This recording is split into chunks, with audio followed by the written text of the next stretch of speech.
அம்மா என்னம்மா இன்னைக்கு சுண்டல் குழம்பு. அதுக்காக கொத்தமல்லி போட்டிருக்கேன் ஒரு 2 ஸ்பூனு. ஃபஸ்ட்டு எண்ணெய் விட்டுருக்கீங்க? ஆமாம், எண்ணெய் விட்டு எண்ணெய் காஞ்சதும் சுண்டல் கொத்தமல்லி போட்டிருக்கேன் ஒரு 1/2 ஸ்பூனு. அப்புறம் சீரகம் போடுறேன். சீரகத்துக்கு முன்னாடி மிளகு போட்டிருக்கேன். மிளகு சீரகம் போட்டிருக்கேன். கொத்தமல்லி மிளகு சீரகம். அப்புறம் இதோ அது வந்துடும் அப்படியே.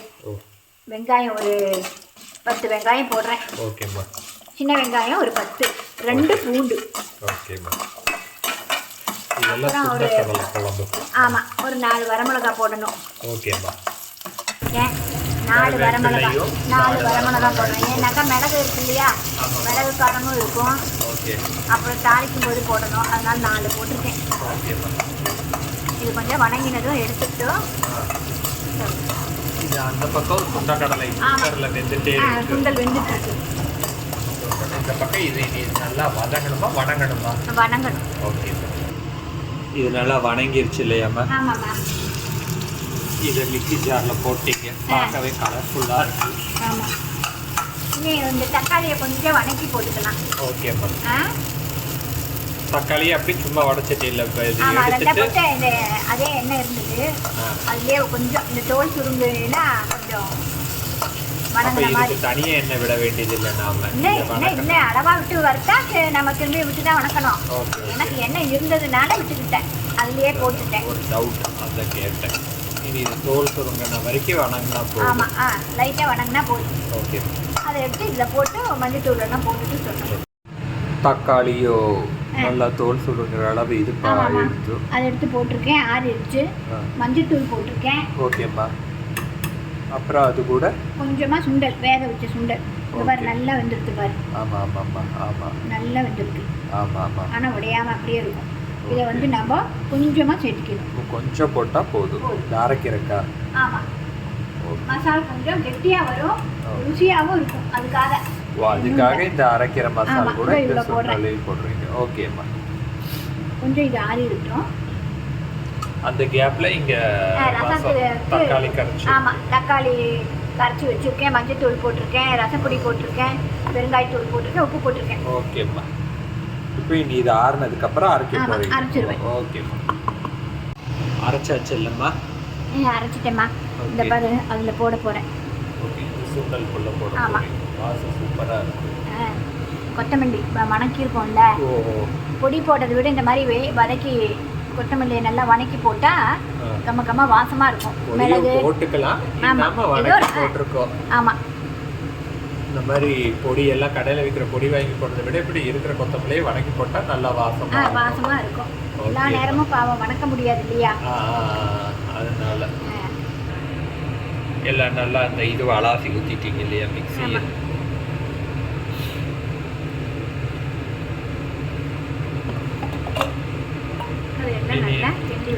நல்லா எல்லா பக்கமும் இந்த மசாலா போகிற அளவு இது பண்ணணும் இல்லையாம்மா? நல்லா இது பண்ண நல்லா கொதிக்கும் போது நம்ம இந்த மசாலா அரைக்கும் போதே தேங்காய் வேணுங்கிறவங்க கொஞ்சமாக அரைச்சி அதுலேயே வணக்கி போட்டுக்கலாம். நான் வந்து தேங்காய் அரைச்சி பாலை ஊற்றிடுவேன் கொஞ்சமாக. ஆனால் இன்னைக்கு நீங்கள் தேங்காய் இது விடலை, வேணும்னா பால் ஊற்றுவேன். அப்படியே சில எல்லா நாளும் ஒரே மாதிரி சாப்பிட முடியாது. எல்லாமே வேண்டாம்னா இப்போ கடைசியாக கூட நம்ம அரைச்சி ஊற்றுறதுனாலும் ஊற்றிக்கலாம். ஆமாம். தனியாக தேங்காயை ஒரு வணக்கிட்டு, ரொம்ப வணக்க வேண்டாம், கொஞ்சமாக வணக்கிட்டு தேங்காயை அரைச்சி ஊற்றலாம். ஓகே. நான் ஊற்றாததுனால சொல்கிறதே இல்லை நான். இல்லை, ஆமாம், நீங்கள் ஊற்றாததுனால நீங்கள் சொல்லலாம். நிறைய தேங்காய் விடாதீங்க. அரைச்ச குழம்புக்கெல்லாம் தேங்காய் கொஞ்சம் கம்மியாக விடணும். கொத்தமல்லியும் அதே மாதிரி ரொம்ப போடக்கூடாது. கொத்தமல்லியும் அளவாக போடணும், அப்பதான் இதாக இருக்கும். ஆமாம், நல்லா இருக்கும். தக்காளி போட்டதுனால நான் புளி ஊற்றலை. புளி தண்ணி வேணுங்கிறவங்க ஊற்றிக்கலாம். நான் தக்காளி போட்டதுனால புளி ஊற்றலை. ஆமாம், கொஞ்சம் உப்பு மட்டும் போட்டுட்டு மூடி வைப்போம். கொதி வரணும். ஆமாம், இந்த சமயத்தோட உப்பு போட்டுக்கணும். அப்புறம் கடலையை நீங்க வேக வைக்கும் போது உப்பு போட்டுருக்கேன். லைட்டா போட்டிருக்கேன். அப்புறம் இந்த மசாலாக்கு வேணும்ல உப்பு, அதனால அதுக்கு இதுக்கு இது பண்ணிருக்கீங்க. கொஞ்சம் கொதிக்கட்டும். ஓகேம்மா. சொல்லுங்க. இந்த டைம்ல நம்ம குழம்பு மிளகாய் தூள் வேணும்னாலும் போட்டுக்கலாம். இல்லை காரம் கம்மியாக இருந்தால் குழம்பு மிளகாய் தூள் போட்டுக்கலாம். இல்லைன்னாக்கா சிக்கன் மசாலாவும் போடுவாங்க, நல்லா இருக்கும். அப்பதான் கொஞ்சம் நல்லா இருக்கும். ஒரு 2 ஸ்பூன் போட்டுக்கலாம். இப்போ நம்ம எதுவும் பண்ணல. ஆமாம், வேண்டாம் வேண்டாம்னாலும் எங்கள் அம்மாவுக்கு மனசே ஆகாது தேங்காய் ஊற்றலைன்னா. அதுக்கு தான் நான் தேங்காயே ஊற்றலை, வெறும் பாலாக தான் ஊற்றுறேன். எனக்கு தேங்காயே பிடிக்காதுனாலும் பாருங்க, இந்த தேங்காயை அரைச்சு கொஞ்சமாக பால் ஊற்றலாம் சாமி. எல்லா நாளும் ஒரே மாதிரி சாப்பிடக்கூடாது இல்லை, எல்லாமே சாப்பிட்டு பழகிக்கணும். கொஞ்சமாக இப்படி தேங்காய் பால் டிக்கா அப்படியே அரைச்சு உள்ள வீட்டுக்கு வேண்டிய அப்படியே நல்லா அமுத்தி விட்டால் போதும். கையில் அமுத்தக்கூடாது, ஸ்பூனில் அமுத்தணும்பாங்க.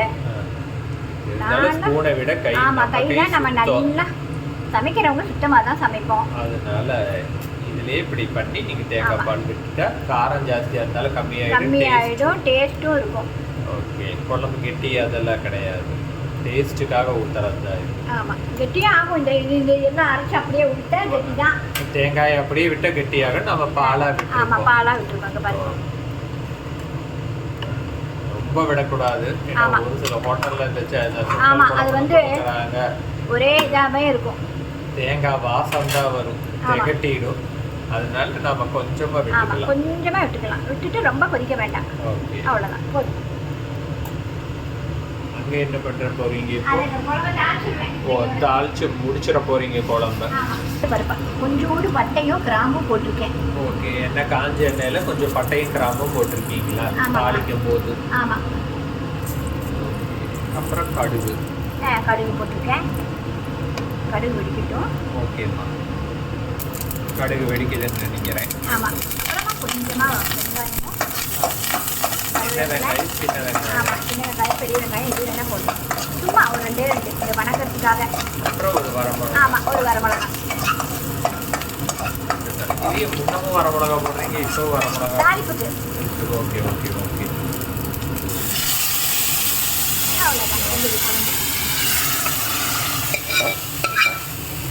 அவ்வளோதான். சுண்டல் குழம்பு முடிஞ்சது. ஆமாம்மா, நீ ரசத்தை தாளிச்சுட்டு. ஓ, ரசமும் ரெடியாக இருக்கு, இன்னும் தாளிப்பு தான் ரசத்துக்கு வெயிட்டிங். ஓகே, கம இருக்கு வாசம். இதை சாதத்துக்கு பிணைஞ்சு சாப்பிடலாம், சப்பாத்திக்கு தொட்டு சாப்பிடலாம். ரசம் தாளிக்கிறதுக்கு வெயிட் பண்ணிட்டு இருக்கு. இங்கே எல்லாம் வானலியில் எண்ணெய் போட்டு கடுகு வெடிச்சிட்டு இருக்கு. இடித்து வச்ச பூண்டு, கருவேப்பிலை, வரமிளகாயை போட்டு தாளிக்கிறீங்க. கரெக்டாக நானே சொல்லிடுறேன். இந்த பூண்டெல்லாம் டெய்லியும் அடிக்கணுமா? ஏற்கனவே இடிச்சு இந்த பேஸ்ட் மாதிரி எல்லாம் பண்ணி வச்சுக்கணும். அது நல்ல வாசமாக இருக்கும். அப்பப்போ பண்ணுறது ஒரு டேஸ்ட்டு. ஆனால் இதுக்கெல்லாம் இடிச்சு வைக்க மாட்டாங்க. அப்படியா? அது இந்த பூண்டு இஞ்சியும் ஏதாவது பேஸ்ட்டாக அரைச்சி வச்சுருப்பாங்க ஃப்ரீசரில் போட்டு. நம்ம இந்த மட்டனுக்கு ஏதாவது குழம்புக்கு பிரியாணிக்கு எல்லாம் போட. இதுக்கு வந்து நம்ம இப்படி தான் பண்ணுவோம். அப்பப்போ தான். ஆமாம், இடிக்கணும். அது கூட நம்ம இப்படி பண்ணிக்கிறது தான் நல்லது. நல்லா ஃப்ரெஷ்ஷாக இருக்கும். அப்பப்போ பண்ணுவோம்.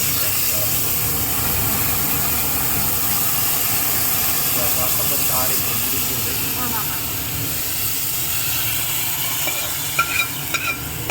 போன தடவை மாதிரி தான் இது அந்த வேக வச்ச தண்ணியில தான் வச்சிருக்கீங்க இல்லையா? ஆமாம்மா, எப்பவுமே வேக வச்ச தண்ணியில். இப்போ சில பேர் சொல்லுவாங்க வேக வச்சா அந்த சத்து போயிடும், அது இது. இப்போ நம்ம அதே எடுத்து வச்சாலும் அதை அப்படியே குழம்புல இது பண்ணிப்பாங்க. ஓகே ஓகே ஓகே, அதையும் அவங்க யாரும் வேஸ்ட் பண்ண மாட்டாங்க. நாம தண்ணியை எடுத்து ரசம் வச்சுக்கணும், அதுவும் டேஸ்ட்டாக இருக்கும். அதுக்காக ஓகே, இது நுர கட்டுற வரைக்கும் வெயிட் பண்ணணும். நுர கட்டினா ரசம் ரெடி. அங்கே ரசம் நுர கட்டி ட்ரக்கு இது வெயிட் பண்ணிட்டு இருக்கவே இங்கே கீரை. இன்னைக்கு வாரத்துக்கு ஒரு நாள் கீரை பொரியல், கீரை நம்ம சேர்த்துக்கணுங்கிறதுக்காக இன்னைக்கு சுக்குட்டி கீரை இல்லையாம்மா? சுக்குட்டி கீரை தானே பொரியலுக்கு இங்கே நம்ம வீட்டுக்கிட்ட அதான் கிடைக்குது. அதனால அதை இப்போ அம்மா அறுத்துட்ருக்காங்க பொரியலுக்கு. நீங்களும் வாரத்துக்கு ஒரு நாள் எங்களை மாதிரி கீரை சேர்த்திக்கோங்க. டெய்லி சேர்த்துறவங்களும் நல்லது. இப்போ அட்லீஸ்ட் வாரத்துக்கு ஒரு நாள் எல்லா கீரையும் சேர்த்துக்கலாம். ஆமாம், எங்களுக்கு அதுதான் ஈஸியாக கிடைக்குது. இருந்தாலும் இந்த கீரையும் நல்லது, வாய் புண்ணு இதுக்கு எல்லாமும், வயிற்று புண்ணு எல்லாத்துக்கும். ஸோ குழம்பு ரெடி, ரசமும் நுரக்கட்டி நிறுத்தியாச்சு. இப்போ ரசமும் ரெடி. இப்போ அடுத்து கீரை பொரியலுக்கு இல்லையாம்மா? ஆமாம்மா. எண்ணெய் போட்டிருக்கீங்க, எண்ணெய் விட்டுட்டு கடலைப்பருப்பு. ஆமாம். அடுத்தது என்ன? உளுத்தம்பருப்பு, கடுகு, கடலைப்பருப்பு, உளுத்தம்பருப்பு போட்டுருக்கேன் எண்ணெய் விட்டு. ஓகே, இது நல்லா பொரியணும். பொரியிற வரைக்கும் வெயிட் பண்ணிடலாம். இப்போ இது நல்லா பொரிஞ்ச உடனே நம்ம அடுத்து என்ன போட போகிறோம்? அடுத்து வெங்காயமும் வரமிளகாயும் இந்த பாரு ரெண்டாக பிச்சு வச்சுருக்கேன். ஓகேம்மா. வெங்காயமும் வரமிளகாயும் போடுவேன். ஏன் எனக்கு ஒரு டவுட், இந்த கீரைக்கெல்லாம் வரமிளகா தான் போடுவோம், பச்சை மிளகா போடக்கூடாது? வரமிளகா தான் போடுவாங்க, பச்சை மிளகாய் போட மாட்டாங்க. நாம போட்டதில்லை. நாம போட்டதில்லை. நமக்கு அது போட மாட்டாங்க, யாரும் போட மாட்டாங்க mostly. Okay okay okay okay. பொரியலுக்கெல்லாம் கடையறதுக்கு வேணா போடலாம், பொரியலுக்கு போடக்கூடாது. போடுவாங்க, அப்படிதான் நினைக்கிறேன். நம்ம போட்டதில்லை. ஆமா, உங்க மம்மி போட்டதில்லை. ஆமா, நம்ம ஃபேமிலியில போடலை, அதனால எனக்கு தெரியல. இப்போ இது நல்லா இதானதுக்கப்புறம் என்ன போட போறீங்க? உள்ள இந்த வெங்காயம், எவ்வளோ வெங்காயம்? வெங்காயம் நான் குட்டிக்கிட்டே இருந்ததுனால 2 வெங்காயம் போடுறேன். குட்டி உள்ள வச்சு. ஏன் உங்கள் வாய்ப்பு ரொம்ப உள்ள போயிடுச்சு?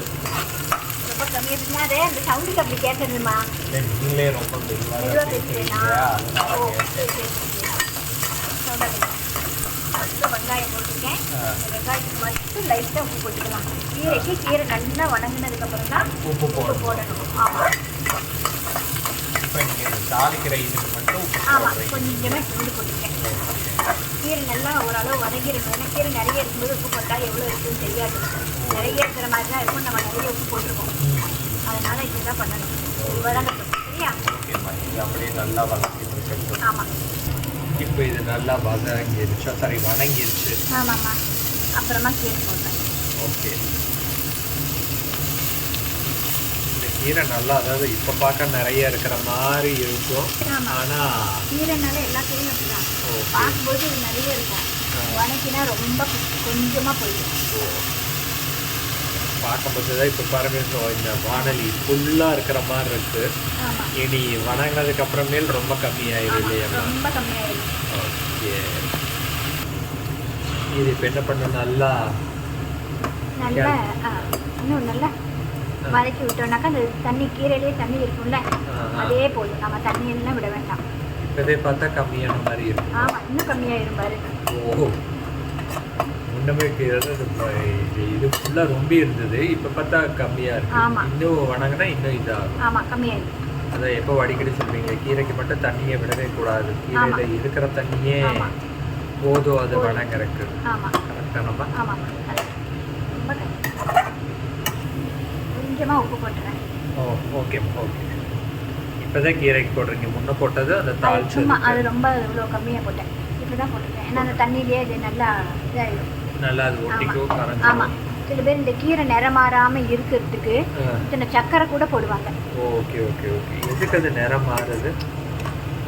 வேக வேக. ஆமாம், நிறம் மாறிடும்னு ஏதோ இத்தினோண்டு ஒரு 1/4 ஸ்பூன் சக்கரை போடுவாங்க. Okay okay. நாம் அதெல்லாம் போடலை.